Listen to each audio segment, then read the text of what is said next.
Hi, I'm Jeff Hajek, the owner and founder of Relaction. This video is part of my Lean training system. It was originally released as a DVD a long time ago, but times have changed and the look of some of these LTS videos is now a bit dated.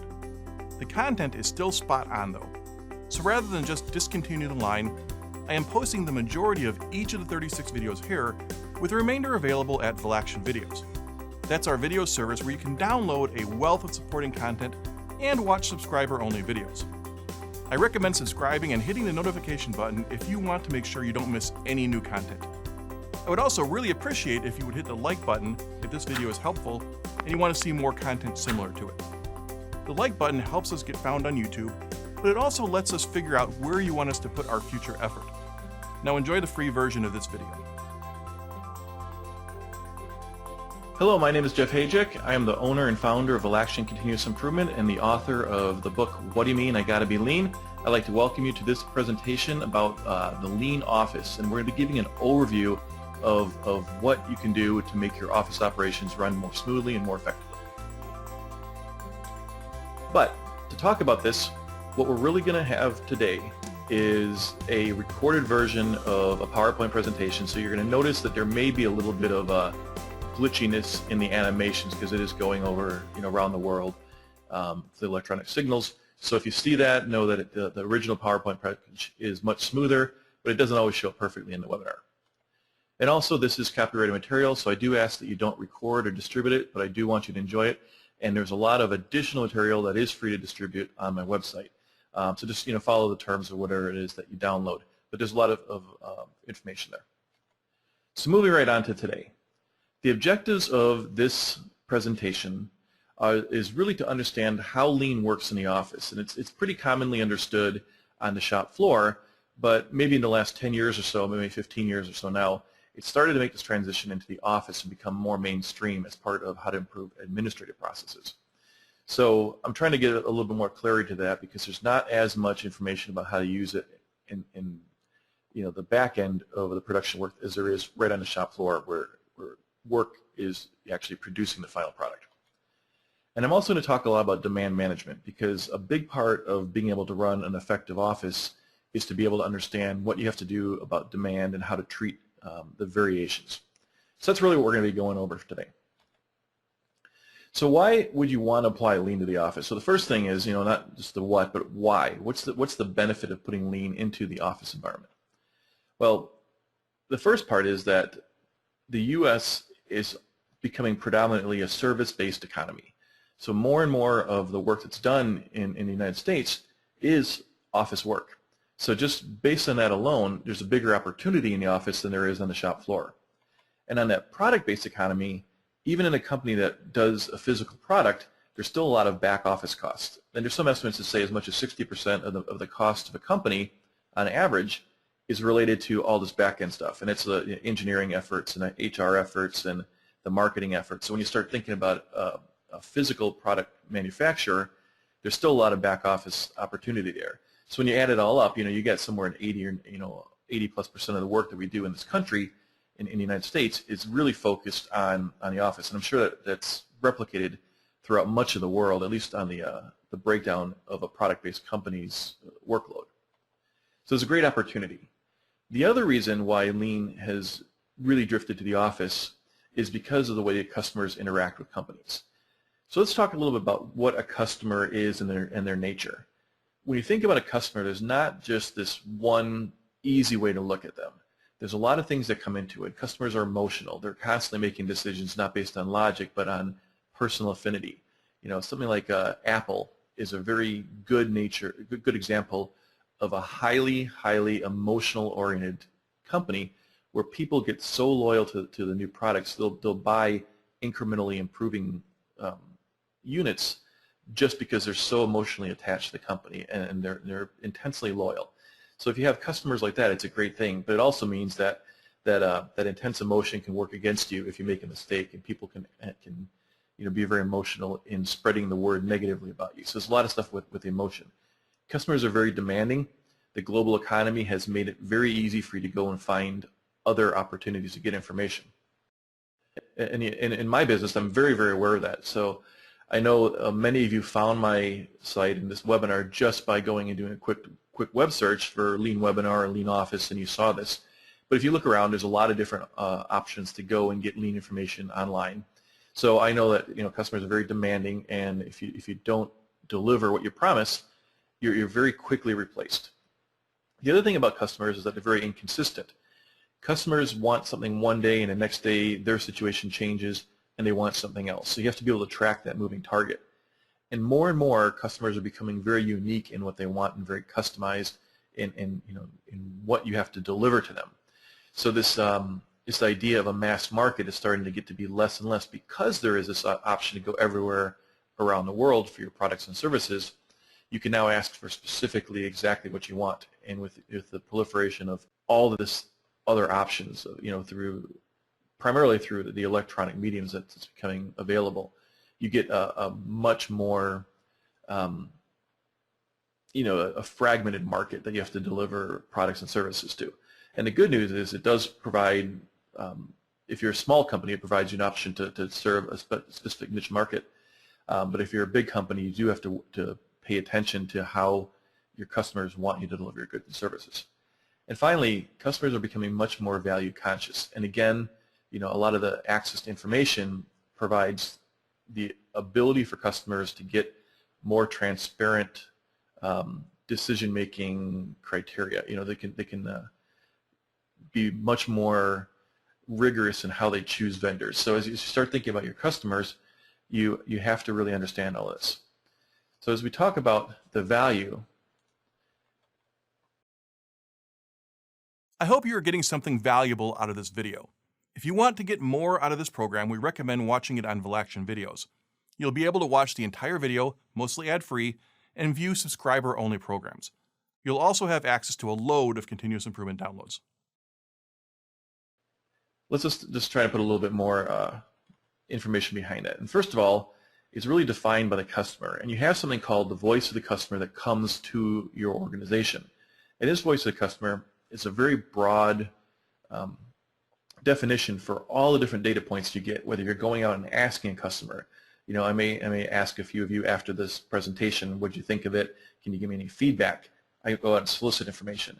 Some of you may comment on my website, or I may get information by what you purchase, or I can go out and look at the market and see what's going on out there. But all the different pieces of information you put together is collectively called the voice of the customer. And this voice constantly says one specific thing, and it says that we want to get more than we feel like we're paying for. And there's always this idea of I want great value. And now great value doesn't necessarily mean low price. It means when they give money to an organization, they want to get something great in return for that money. They want to feel like it's money well spent. Now, here's an important thing about customer value. And this is something that's missed by a lot of people. And this is one of the things that starts coming out as you do a lot of lean improvements in an organization.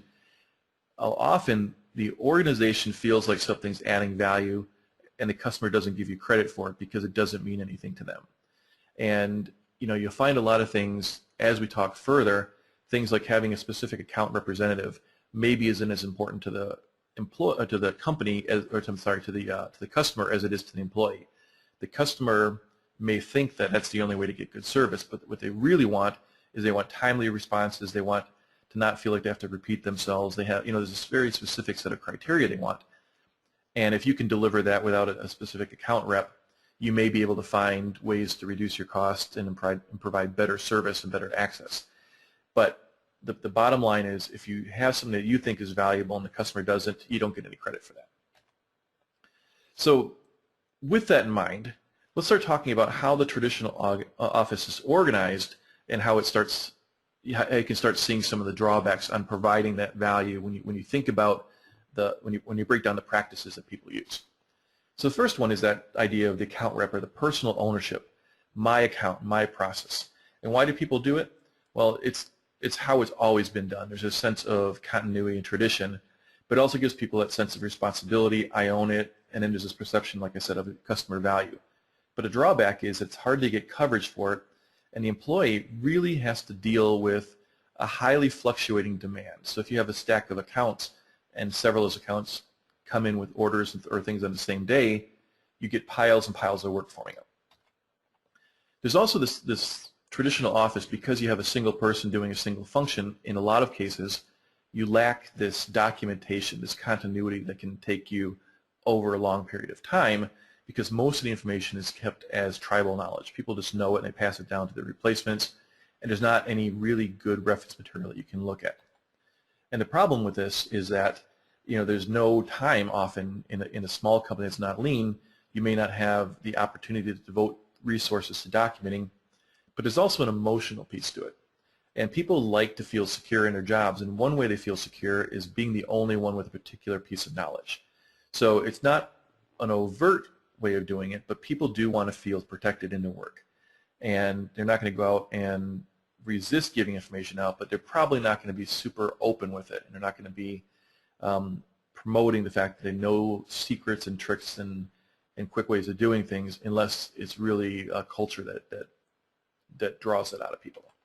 And obviously the problem with that is it's not repeatable if you have different people doing things differently and you don't have it documented and you don't have anything to build on. And it's very hard to get backup. So if you're out of the office for the day and you're the only one who knows how to do things, you can see how the process will be waiting for you when you come back. Another issue that you have in the traditional offices is no specific linking. So you do what's called over-the-wall processing.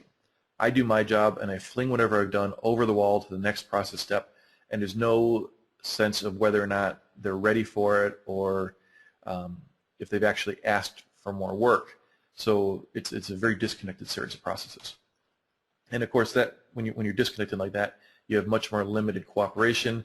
And the reason for this is that you tend to work in piles and you have a lot of long lead times. So there's not a big, the flow is very lengthy in many cases, where you have much of the time in the work, a piece of work is flowing through the system. It's sitting in a pile for very, very long periods of time. And that disconnect contributes to this lack of linking. Now, a couple more. One is that staffing is independent of demand in a traditional office. And this is kind of the old concept of a clock is right twice a day, even if it's broken. If you have a steady, a very, very constant staffing, so if you have 6 people doing a job or 4 people doing a job, and that never fluctuates, but your demand does, you're never properly staffed. You're either overstaffed when demand is low or understaffed when it's high, even if over a long period of time you're meeting your average demand. And what happens is people work faster and slower, it causes problems, and it's very independent of it. Now, the reason for this is it's really hard to get help in a process. So if you have a 4-person team, it's very difficult to bring a 5th person in and assist with that process. And what you get out of that is you get, like I talked about, that accordion effect. When the pile starts to get bigger, people start to work faster. When it gets slower, people work slower, and people aren't working at a steady pace. The other problem is when you work at different paces and do different processes, you make more mistakes. And those mistakes contribute to additional problems over an additional workload. And finally, there's often a single person doing a single process. So you have one person very specifically dedicated to a specific action that they do. One person places materials orders. One person seeks out new vendors. One person does engineering drawings. You have a single person assigned to a single process. And this happens often in functional organizations. And the downside is you really restrict the way work can flow through the organization, and you have multiple contacts with a particular customer. So if you think about something like an order entry process, the order fulfillment, the order comes in, a person may deal with a general rep, and then you get a specific rep assigned, and then you get an invoice and some follow-up calls from a certain accounting person on the normal things, and then maybe a collections person calling if you fall behind on payments. So you may be touching multiple people. A single customer may have contact with many, many different people, and each time it causes a little bit of a ramp-up period for the customer and for your own organization. As part of the Lean training system this video comes from, we offer a variety of Lean Lego training packages. These include our Lean Lego flow simulation, mistake proofing or poka-yoke Lean Lego exercise, and our visual controls and 5S Lean Lego exercise. We've also got an office flow simulation for those not implementing continuous improvement on the shop floor. Click the links in the description below or click on cards that pop up on this video to learn more. We'll also add links at the end. So all these things, as you look at all the drawbacks have one thing in common. and they all have waste that they add to your process, to your system. And waste is basically anything that consumes resources without adding value. And there's a traditional look at waste, and comes from the early days of the Toyota production system, and this was put together by Taiichi Ohno. And since then, since his original list, unused creativity is commonly added, and that's that +1 that I mentioned there. Now on this list, the biggest problem is overproduction, and that's because it creates and hides all the other forms of the waste. So if you're working ahead and you're making mistakes on something, you might make a mistake on a whole long series of processes. If you think about this in terms of a file, and you have an error on, say, the state tax rate, the tax rate changes, and you start invoicing a long series of things with, in a batch process, and you send out a whole bunch of invoices all at once, and they all have the incorrect numbers on it. You may have been able to find it earlier if you're sending them out in much more of a flow process. You might have gotten a call back from a customer sooner, or recognized it before you had a lot of work done that you have to go back and correct. So overproduction, when you work without having a very specific piece of demand and without the flow, you can create all these other problems. And the real issue with waste is that it often disguises itself as value-added work. And I'm going to go back to the actual example on a Kaizen event that I was working on years and years ago. And this was an organization that did processing of equipment. So they would track equipment that would have to go to an upper level maintenance facility. So it was a low level maintenance facility and then a higher level maintenance facility for the problems that they couldn't handle on their own. So the work would come in, they would work on it. If they couldn't handle it, they would fill out this form, and it was a triplicate form. Fill it all out, take one form out, file it away, send a unit over to the second location. They would fill out the form. When they were finished, file one away, send it back to the first location, who would take that form, match it up with the original, and file that away. And when I went through and watched this process and was looking at improving it, I realized nobody ever touched those forms. I asked what they were used for. Both organizations said it was for the other team, and they both thought they were doing it for the other group, which really is, obviously one of those things you should just get rid of right away if nobody needs it. And what had happened was, over the course of time, they had drifted to a computerized system, and all the information on this form and triplicate went online and went into the database. So they didn't need the forms anymore, but nobody ever talked about it. And what happened, though, they thought they were filling out this form, they thought they were adding value to the process by doing this step. And it looked like it was real work, but it was completely useless. So you can find a lot of that when you start really scrutinizing your process. Stuff will start jumping out at you. So what is a lean office? Basically, it's an office that applies lean principles to the administrative setting. And again, there's a lot of work in your organization that's all away from the shop floor, all the enabling processes, and then any customer contacts and things like that. And you still want to have a lot of the basic tools in place. So you start thinking about these tools, Flow and 5S and demand management. These are all things you would do on the shop floor, but you also have to do them into the office. And there's a little bit different application of these tools, but you still want to use the same basic principles. And these are all ways to reduce the waste in your organization. So I talk about lean. What I'm talking about is reducing waste to provide you the opportunity to serve your customers better. So what is 5S? 5S is a series of these S terms that originally came from some Japanese terms, but it's basically a way of using a prescribed methodology to make a workplace more effective. So you're not searching for parts or tools or equipment or files, or you're not clicking too many times to get to the commonly used programs on your computer, and that you're not making customers wait while you're searching for things on the phone or get information. So really having a good organization in your workplace prevents waste. Now, when I talk about this waste and process and also lean, I've mentioned the term process quite a bit of times. And everything in your office is a process. So when people talk about order entry, they can think of that as a process.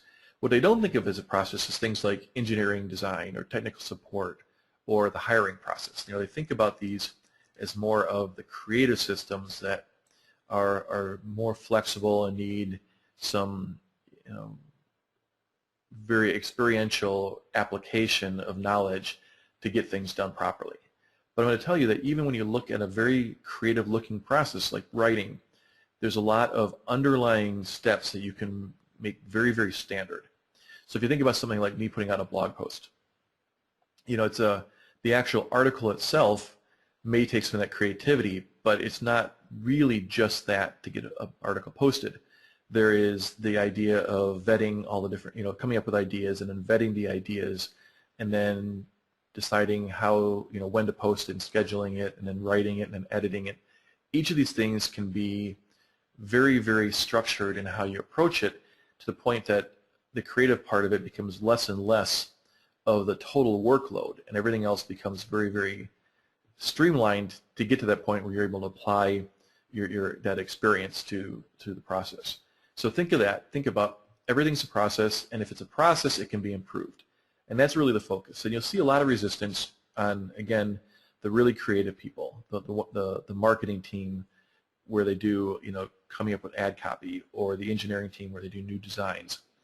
The idea is to really treat it almost like a surgeon, where you're trying to make all the supporting stuff as standard as possible and start pulling more and more of the the stuff that's originally thought of as being this big kind of black hole of creativity, and take all the things out until you make it much more manageable for that person to do the unstructured part of their work. Now, and that's where I come into standardization. So when you start thinking about ways to do that, you have a bunch of different options. And one that you see commonly is this idea of a flow chart. And a flow chart is just a very visual representation of how the work is done. And a key thing about a flow chart that really gives you a lot of information is all of the decision points. So where it says, is this person a current customer, that piece of information shows you that you're having to make a choice along the way. And what you'll find is that there's a lot of times, as you go and start documenting a process, that decision point isn't, is a customer current? It's, is Jim doing this, or is Sally doing this, or is Joe doing this? And you start finding more and more times where different people do things different way, and that's a big piece of information you can use. So as you start standardizing and documenting, it forces you to look at your process very, very closely. And again, if you look at a visual representation, you see a lot of confusion and a lot of backtracking. You can see opportunities for improvement. You also have things like checklists, standard work, and work instructions. Standard work is very difficult to do in the office because standard work is really focused on the product. And in the office, you have a lot more flexible workload because it's dealing more with the customer, and the customer is human. And it's a lot harder to get a human being who has their own personal needs to do things the way you could, say, a tire on a go-kart. That tire is going to do the same thing every time. A customer coming into your process is going to act independently of your process. So standard work is a very difficult thing to put in place, but you can put some, you can put standardization certainly, but the actual standard work you're talking about in the shop floor is a little bit more difficult.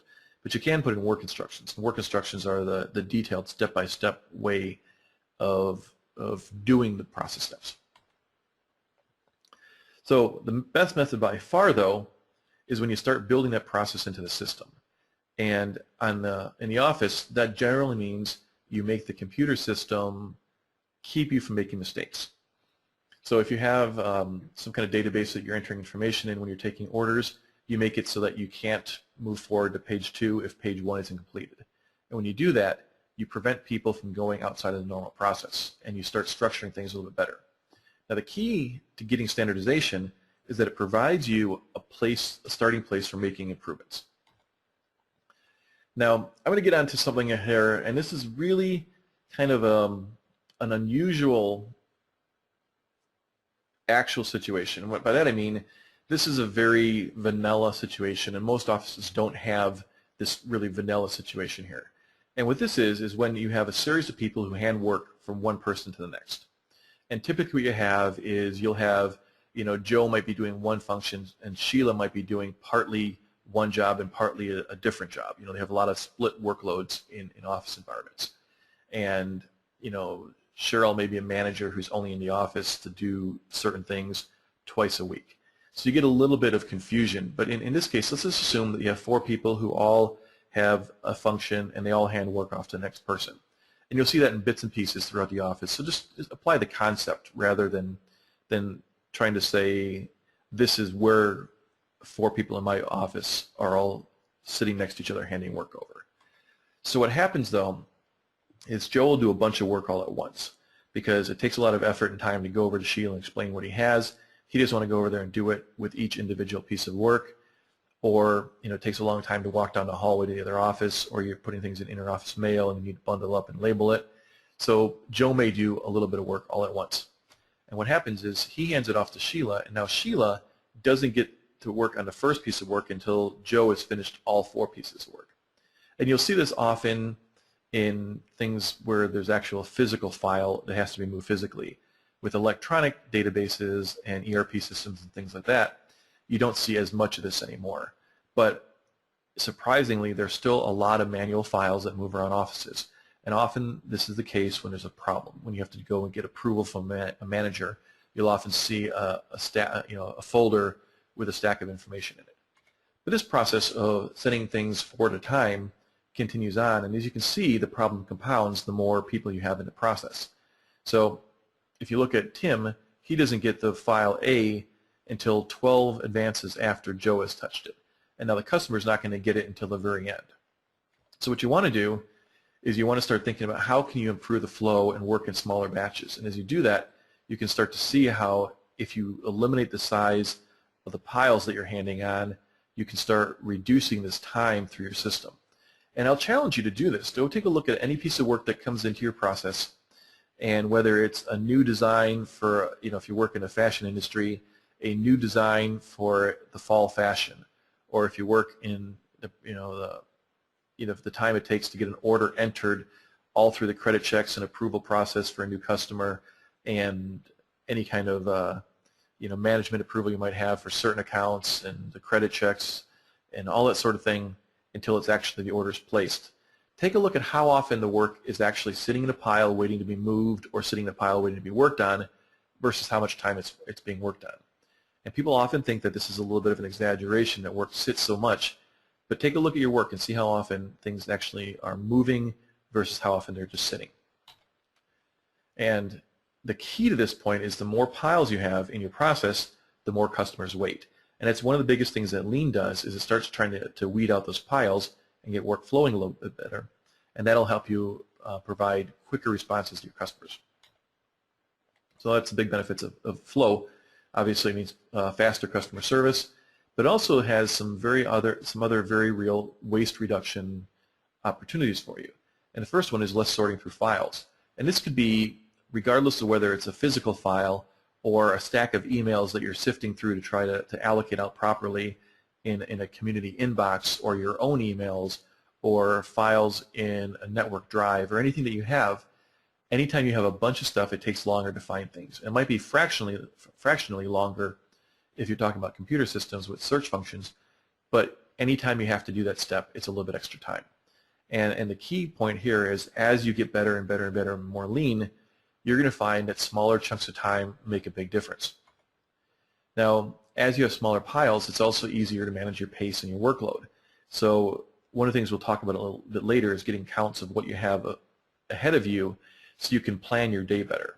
And with that, when you're able to manage that pace better and know your workload much more quickly, it takes less time and less effort to figure out what you have ahead of you. And when you can take a quick look at things and know how much work you have in the pile, you can make decisions to change your staffing. And that's one of the other things that we'll talk about with Lean. Lean requires a lot of flexibility in how you staff people, because now, instead of adjusting your speed based on the pile, you're adjusting your staffing and keeping a constant speed. And we'll talk a lot about that in a minute. The other thing you have is, as you have flow and you have work coming towards you, you never have to sort through for the hot files or the priority customers or anything like that. It's all done because you have a very clear understanding of the workload, and there's less stuff to look through. And again, I just said the hot files, so I was a little bit ahead of myself. So I do have this thing I've coined, and it's called Hage's Law of Office Work. And what it basically means is that the pace of an office employee is generally related to the size of the pile in front of them. So if a person has a big pile, they work faster. If they have a small pile, they work slower. And it's basically a self-preservation technique.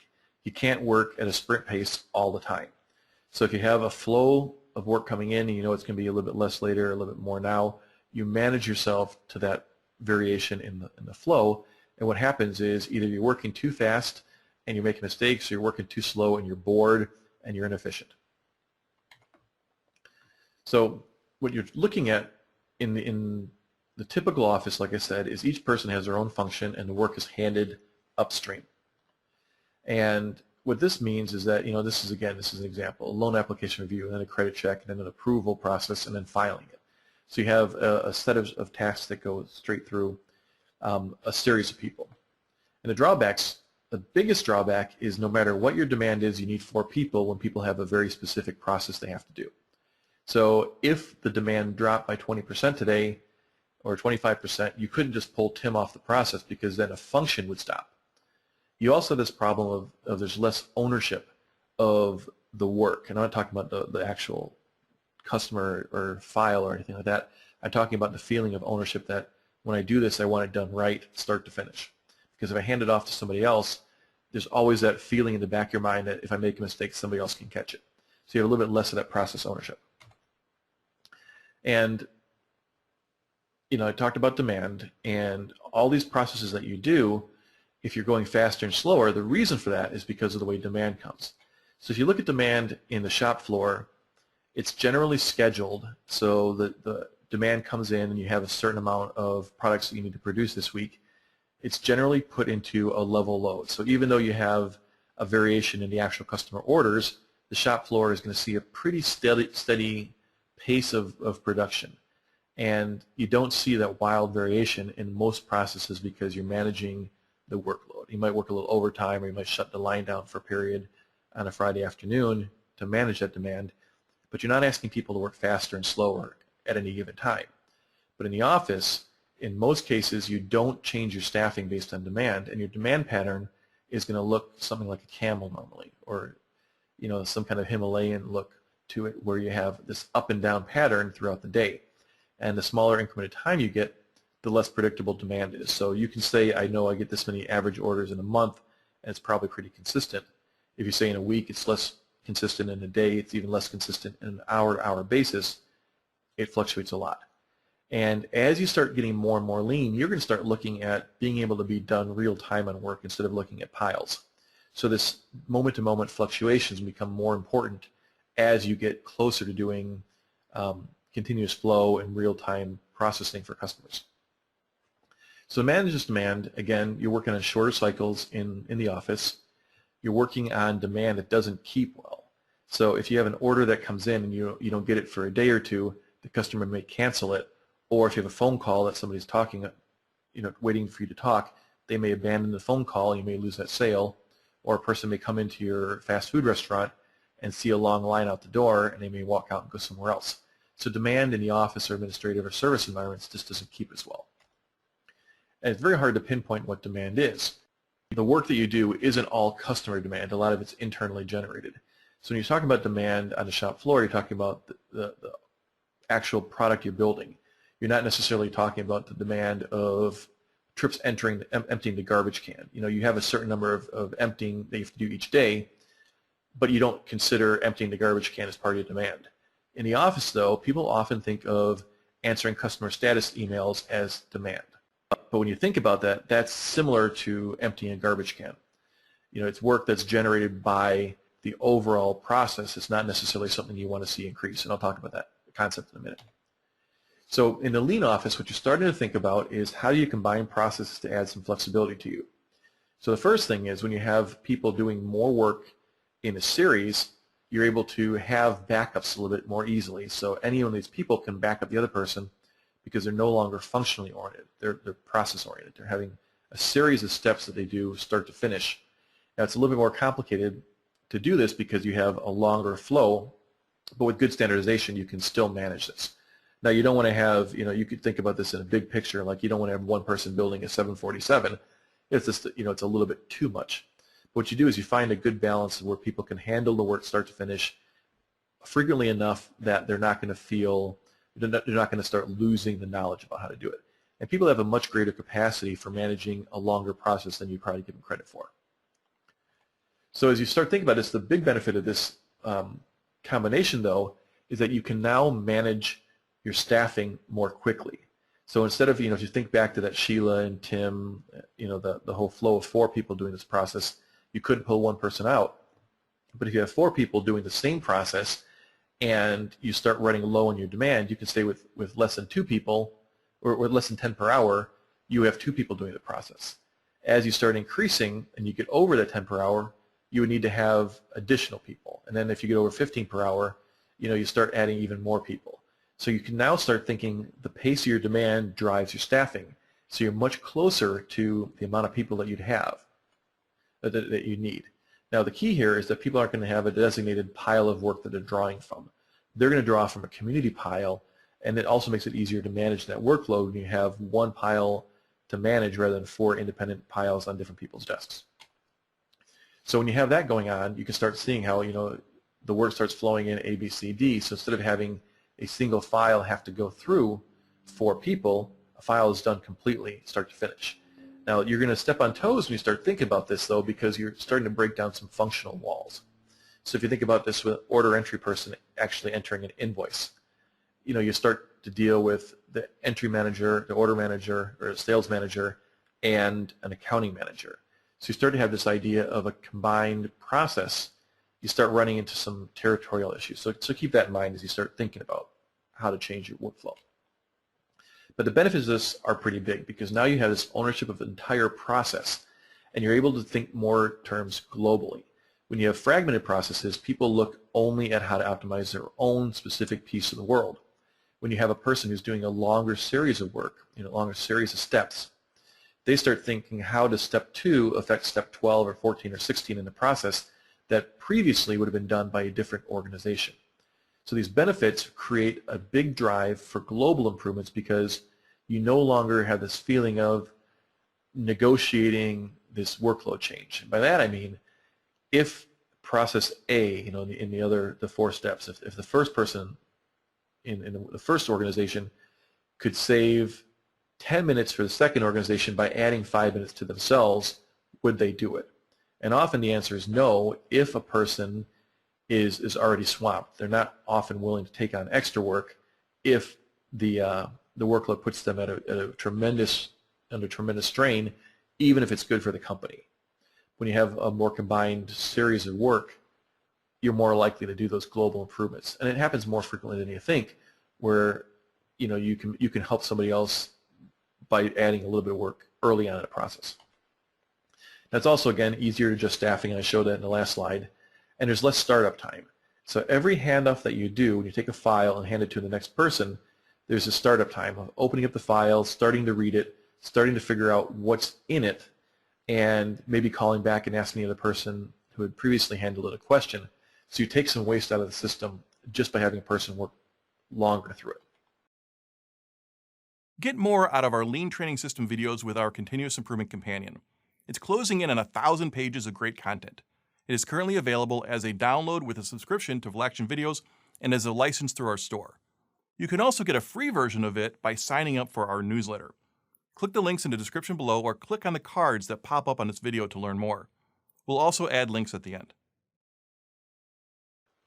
Now what's the catch? Well, the catch is you do have some issues with the processes in an office are not generally linear.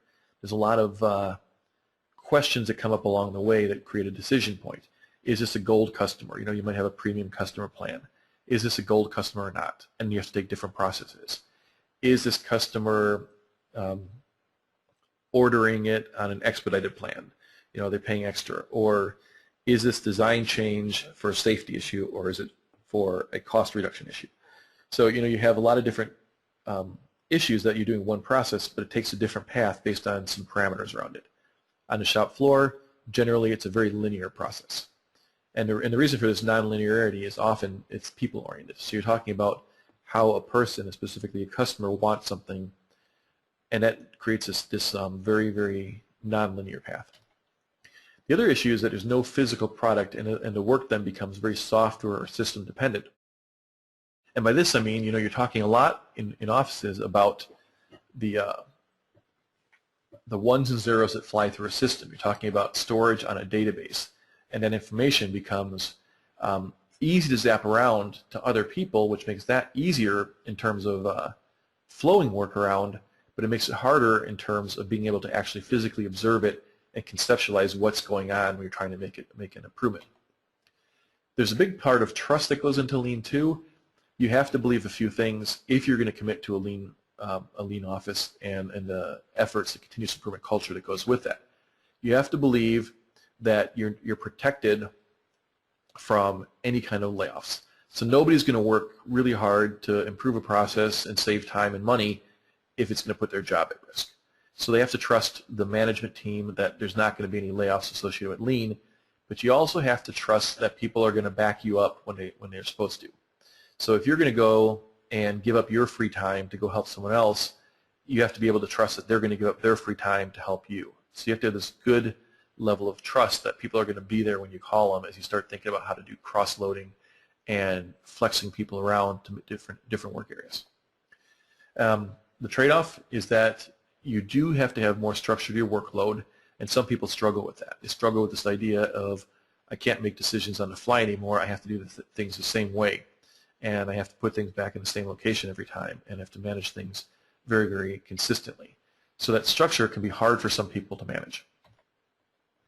So when you start talking about this managing, though, this management of any type of lean office requires a structural process change. And what you want to do that and get to that point, the first thing you need to do is standardize your processes and cross-train your teams. So you can't be flexible without having a consistent process. So to be able to manage your demand and manage your office, you have to know who can do the work and how much work there is and how long that work's going to take. And you don't do that until you have standardized processes. So that's a big thing. That's a hard thing to do, but the key is just to start recording what you're doing and start doing what you've recorded. And just by doing that, you're going to make huge leaps in your organization if you don't have documented processes already. Often what you'll find is just the idea of scrutinizing a process and looking at it is enough to just really create great improvements, especially if you have multiple people doing the same job. When you document it, what will happen is you'll find the best practices of several people, you put it on the same sheet of paper, and suddenly you have a better process. It's a combination of what people are already doing. You're not even making any changes to what's already currently done. You're just combining the best of everybody's process, and you make improvements. So standardizing it has a lot of benefits just by going down that path. I'm going to say one more thing about standardization. If you already have a document, a standardized document, follow it. When we really start doing this, take it down and actually follow it and see if people are doing it the same way it's standardized. Time and time again, I go into an organization and they say, yeah, our processes are documented, and on step 2, people go off on a different path and they never come back. So you have a documented process that isn't followed, it's not updated. So make sure that the process you have documented matches reality. The second one here, I got a little ahead. Predict daily demand and set the pace. And what this means is you're looking at matching your capacity of your team to the workload. And the pace is really set as a team. The work is going to define how quickly you can do it. The standard process is going to define how quickly you can do each individual unit. But the pace that you have to be able to match to meet all of your customers' demand is going to be set by how many people you have on your team. So if you know it takes 10 minutes to do a piece of work and you have 20 pieces of work, you have 200 minutes worth of work to do, and you can tell with that, if you want to get that work done in a certain time frame, you can use that math to figure out how many people you have to have on your team knowing all this information. And that's what I was talking about with adjusting the staff. As you match that staff to your demand, you can get a very, very accurate, when you have the standardized processes, you can be very accurate in how many people you need. And we'll talk about daily management in a minute, where you're starting to think about looking at time in smaller and smaller increments so you can make adjustments on the fly. And of course, any adjustments you make have to be real time, and they have to account for the realities of the world, as breaks, lunches, meetings, absences, people coming in late, all the different things that affect how much work you actually have, or how much staffing you have available for real, not just on paper. And then again, as you go through the day, I talked about breaking the smaller times. What you want to do is you want to track the workload throughout the day and track your progress throughout the day. So you're looking at what's coming in and what's going out and seeing where you are and whether you're falling behind or not and whether you're going to hit your targets. And then, of course, anytime you're off, either up or down, you want to react to that variation. And that might mean releasing people to go work for someone else if you're ahead of schedule, or going and asking somebody else for some help if you're behind schedule. And this is where you start getting that real power of a lean office. It's the standardization allows you to be flexible. And that's where you get the biggest bang for the buck in the lean office, is instead of having all these pockets of inefficiencies throughout the company, you're sharing all those extra resources that are buried behind a variable process, a variable workload. So when you start talking about lean office management with that, you start thinking about who does what. And the team members are no longer required just to get their pile cleared. What their job becomes working is to work on the pace. Their job is to keep steady throughout the day, follow standard process, and report when they're behind, and report any issues. The leader's job becomes managing the capacity.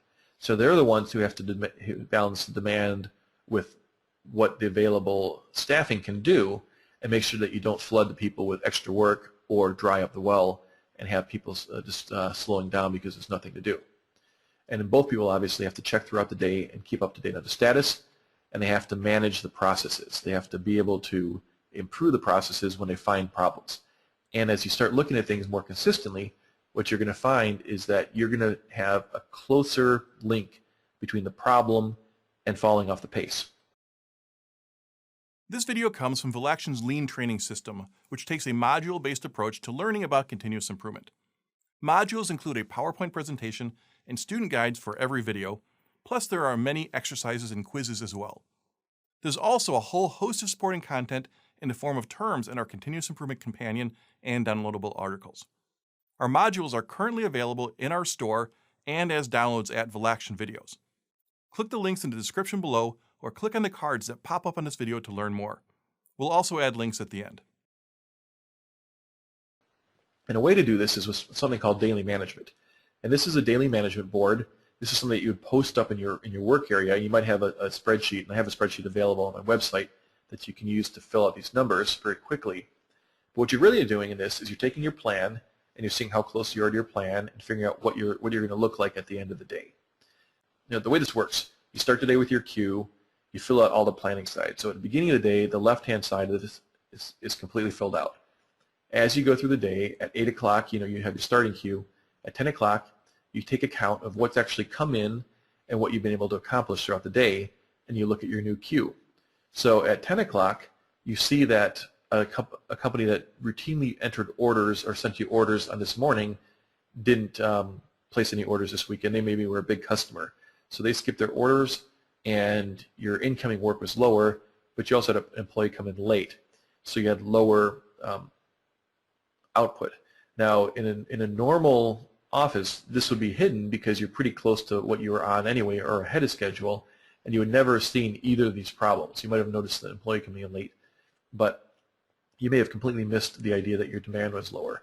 But in this case, you can start looking at the orders and start thinking about, is there a way you could make that more standard or help the customer keep on top of these or send reminders or make the process easier for the customer. So there's other things you can do, and the idea is because you're looking at it very closely, you now know that this problem at 10 o'clock was linked to this issue. And if you back off and say in a traditional office, what you might find at the end of the day that you're behind, or at the end of the week your pile got really big, and you may not be able to see the specific actions that caused those problems.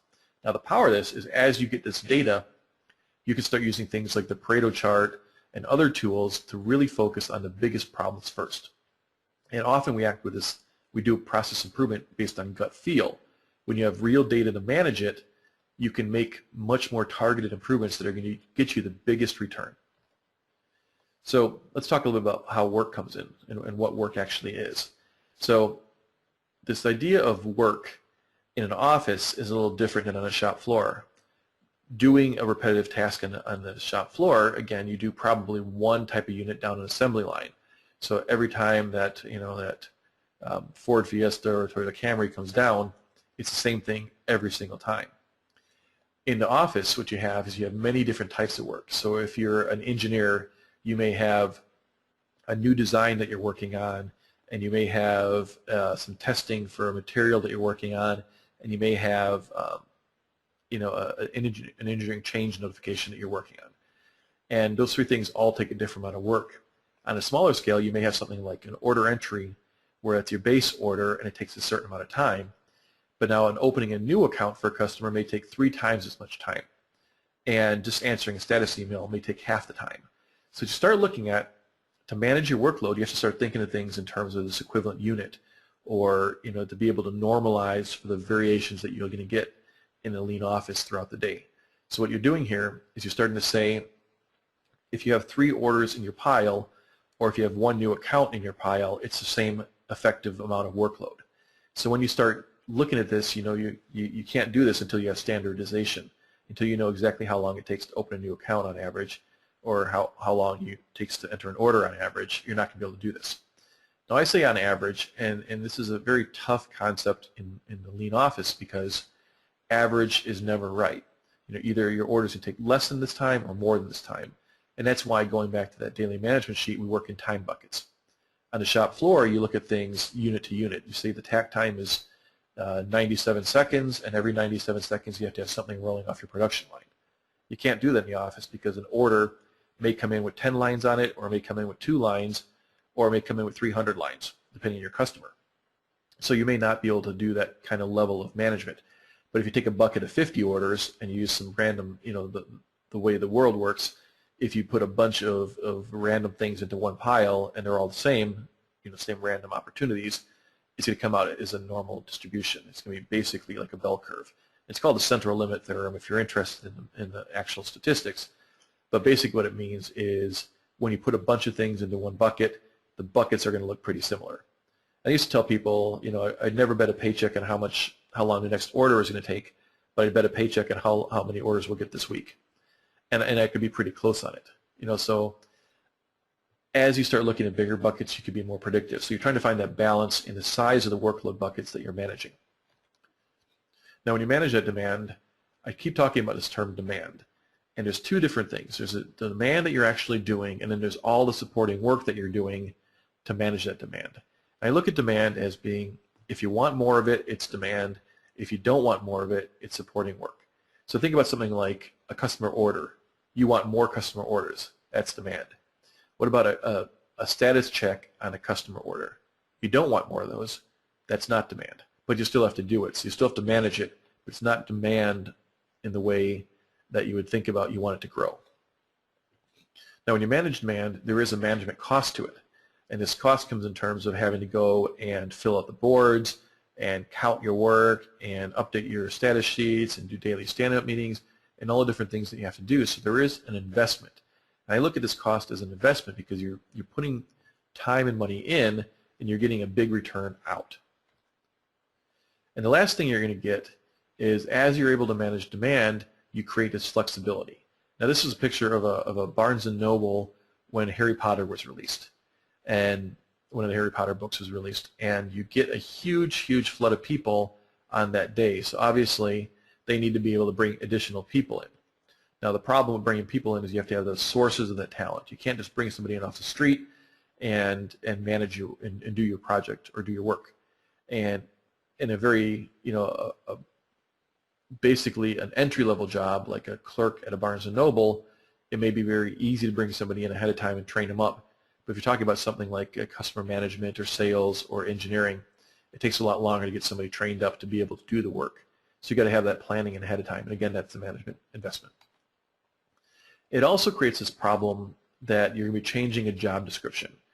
And often it's very disruptive for a person's feelings and their emotions when they're told, okay, you're not only doing your job anymore, you're doing something else. The first thing people think is, oh, it's more work for me. I have to learn something else. Maybe I'm not going to be good at it. There's all kinds of emotions that flood into it when you change a person's job description. So you're going to need to really manage that as you start transitioning to a lean office. How are you going to be able to make a person feel comfortable going through a new series of processes and a whole bunch of learning to be able to be cross-trained?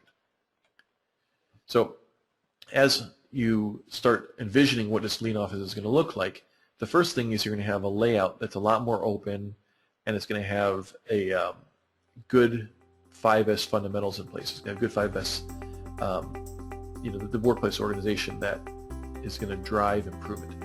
And this is going to be things like... Thanks for watching this extended free version of our Lean Training System module video. If you want to watch the whole video, check it out at Valaction Videos. If you want to make sure you don't miss the next LTS video that we post, please be sure to subscribe down below. We also always appreciate likes as it helps us get viewed more and makes us keep adding additional content. Thanks for watching, and best wishes on your continuous improvement journey.